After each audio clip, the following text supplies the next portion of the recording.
అందరికీ నమస్కారం. మన జీకేఎల్ విత్ సత్యభామ ఛానల్కు స్వాగతం. ఈరోజు మనం చాలా త్వరగా అయ్యే ఇంకా రుచికరమైన టమాటా బాత్ ఎలా చేయాలో చూద్దాం. ఇది బొంబాయి రవ్వతో ఇంకా చాలా తక్కువ పదార్థాలతో చాలా సింపుల్గా తయారయ్యిద్ది. ఈ రెసిపీని బ్రేక్ఫాస్ట్కి లేదా లంచ్ బాక్స్కి చాలా బాగుంటుంది. మరి ఆలస్యం లేకుండా ఈ రెసిపీని ఎలా స్టార్ట్ చేయాలో చూద్దామా? ముందుగా దీనికి కావలసిన పదార్థాలు ఏంటో చూద్దాం.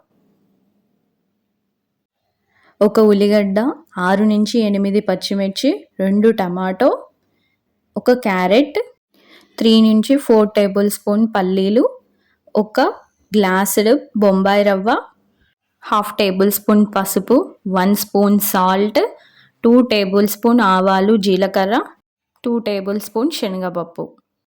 వీడియోలో చూపించిన విధంగా క్యారెట్, ఉల్లిగడ్డ, టమాటాని సన్నగా కట్ చేసుకోవాలి. పచ్చిమిర్చిని కూడా అలానే, ఇంకా ఒక 10 కరివేపాకు రెమ్మలు. ఇప్పుడు ఒక గిన్నె తీసుకొని అందులో ఒక 4 to 5 టేబుల్ స్పూన్ వరకు ఆయిల్ని యాడ్ చేసుకోవాలి.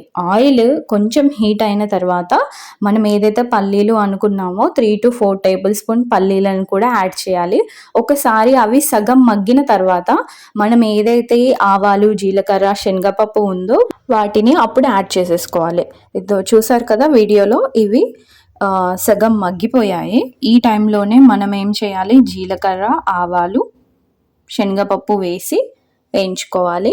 శనగపప్పు 2 టేబుల్ స్పూన్, జీలకర్ర, ఆవాలు కూడా 2 టేబుల్ స్పూన్, వాటిని వేసుకొని వీడియోలో చూపించిన విధంగా కలుపుకోవాలి ఒకసారి.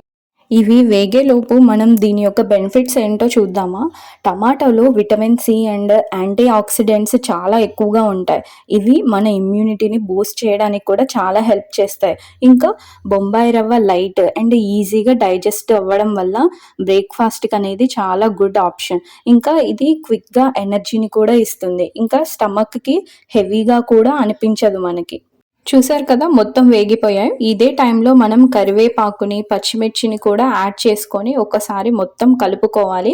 ఎలా అయితే వీడియోలో చూపిస్తున్నామో అలా కలుపుకున్న తర్వాత ఉల్లిగడ్డ, క్యారెట్, ఇంకా టమాటా 3 వేసేసుకొని ఒకసారి మొత్తం కలుపుకోవాలి. సో ఇప్పుడు మనం ఒక 1/2 టేబుల్ స్పూను పసుపుని, ఇంకా చిటికెడు ఉప్పుని కూడా ఇప్పుడు యాడ్ చేసుకోవాలి. సో ఈ టైంలో మనం ఉప్పుని యాడ్ చేసుకోవడం వల్ల మన కూరగాయలు అనేది త్వరగా మగ్గుతాయి అండ్ అలానే కూరగాయలకి కొంచెం సాల్ట్ కూడా పడుతుంది. సో అందుకే ఈ టైంలో పక్కా మీరు కూడా యాడ్ చేయండి. ఇప్పుడు ఒకసారి మొత్తం కలుపుకోవాలి. ఎలా అయితే వీడియోలో చూపిస్తున్నామో అదే విధంగా మొత్తం కలుపుకున్న తర్వాత ఇవి ఉడకడానికి కొంచెం టైం పడుతుంది. సో అందుకే మూత పెట్టుకొని మూత మీద కొంచెం వాటర్ వేసుకుని ఒక 5 నిమిషాలు ఉడికించుకుందాం. సో 5 నిమిషాల తర్వాత చూడండి, ఎలా అయితే వీడియోలో చూస్తున్నామో 5 నిమిషాల తర్వాత ఓపెన్ చేస్తే ఇలా ఉడుకుతూ ఉంటుంది. సో ఇక్కడ హాఫ్ అయితే ఉడికింది. మీకు ఒకవేళ ఉడికిందో లేదో తెలుసుకోవాలి అంటే క్యారెట్ని ఒకసారి కట్ చేసి చూడండి. అది ఒకవేళ కట్ అవుతుంది అంటే ఉడికినట్టు, లేదంటే ఇంకొక 5 నిమిషాలు ఉంచి దాని తర్వాత తీస్తే ఇదిగో చూసారు కదా, 5 నిమిషాల తర్వాత మొత్తం ఉడికిపోయింది. సో ఇదే టైంలో మనం ఏదైతే గ్లాస్తో రవ్వ తీసుకున్నామో ఆ గ్లాసుకి 3 గ్లాసుల వాటర్ అనేది పడుతుంది. సో నేను ఇక్కడ ఒక గ్లాస్ తీసుకున్నా కదా రవ్వకి, ఆ రవ్వకి 3 గ్లాసులు వాటర్ అయితే సరిపోతుంది. నేను ఏదైతే గ్లాస్ రవ్వ తీసుకున్నానో ఇది ఈజీగా ఒక 5 మెంబర్స్కి అనేది సరిపోతుంది. మీరు ఒకవేళ 1 మెంబర్కే చేసుకోవాలి అనుకుంటే ఒక టీ గ్లాస్ రవ్వ అనేది 1 పర్సన్కి సరిపోతుంది. సో ఆ విధంగా మనం రవ్వను అనేది కొలుచుకోవచ్చు. సో ఇప్పుడు మనం 1 స్పూన్ సాల్ట్ యాడ్ చేసుకోవాలి. సో వీడియోలో చూపించిన విధంగా 1 స్పూన్ యాడ్ చేసుకున్న తర్వాత ఒకసారి మొత్తం కలుపుకోవాలి.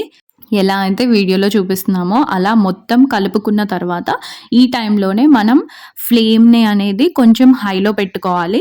సో ఎందుకంటే మనం వాటర్ పోసేసాం కదా, సో వాటర్ త్వరగా మగ్గాలి అంటే మనం ఫ్లేమ్ని హైలో పెట్టుకోవాలి. ఇలా హైలో పెట్టుకున్న తర్వాత ఒక 5 మినిట్స్లో ఇలా మనకి వీడియోలో చూపించిన విధంగా ఉడికొస్తుంది. సో ఈ టైంలో మనం మళ్ళీ ఫ్లేమ్ని కొంచెం మీడియంలో పెట్టుకొని ఏదైతే రవ్వ ఉందో దాన్ని చిన్నగా వీడియోలో చూపిస్తున్న విధంగా పోస్తూ కలుపుకోవాలి.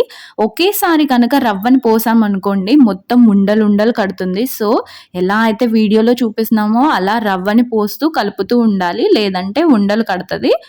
ఎలా అయితే వీడియోలో చూపిస్తున్నామో అలా ఒక 1 మినిట్ కలుపుకున్న తర్వాత పక్కకి పెడితే ఒక 2 మినిట్స్‌లో కొంచెం గట్టి పడుతుంది. సో, ఇప్పుడు చూడండి వీడియోలో.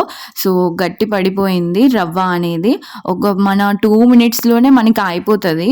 సో, ఇది నార్మల్‌గా గోధుమ రవ్వ అయితే కొంచెం టైం పడతది కదా! కానీ బొంబాయి రవ్వకి మనకి త్వరగానే గట్టి పడతది. సో, ఇదే టైంలో మనం ఒక 1 టేబుల్ స్పూన్ నెయ్యిని యాడ్ చేసుకోవడం వల్ల ఈ టమాటా బాత్ అనేది చాలా టేస్టీగా ఉంటుంది. సో, మీరు కూడా తప్పకుండా నెయ్యి అనేది యాడ్ చేసుకోండి ఈ టైంలో. సో, ఇక అంతే ఫ్రెండ్స్, ఎంతో ఈజీ అండ్ సింపుల్‌గా రెడీ అయ్యే టమాటా బాత్ రెసిపీ రెడీ అయిపోయింది. సో, ఇప్పుడు మనం ఇంగా స్టవ్ కట్టేసి సర్వ్ చేసేసుకోవడమే. అంతే ఫ్రెండ్స్, ఎంతో simple and easy tomato bath recipe అయిపోతుంది. సో, ఈరోజు మనం చేసిన టమాటా బాత్ మీకు నచ్చిందని ఆశిస్తున్నాను. ఈ టమాటా బాత్ అనేది పల్లీ చట్నీతో లేదా మామిడికాయ పచ్చడితో చాలా టేస్టీగా ఉంటుంది. మీరు కూడా ఈ కాంబినేషన్ని తప్పకుండా ట్రై చేయండి. ఇలాంటి సింపుల్ అండ్ టేస్టీ రెసిపీల కోసం మన జీకేఎల్ విత్ సత్యభామ ఛానల్ని తప్పకుండా సబ్స్క్రైబ్ చేయండి. వీడియో నచ్చితే లైక్ చేయండి, ఇంకా షేర్ కూడా చేయండి. అలానే మళ్ళీ మరో మంచి రెసిపీతో త్వరలో కలుద్దాం. Thank you for watching.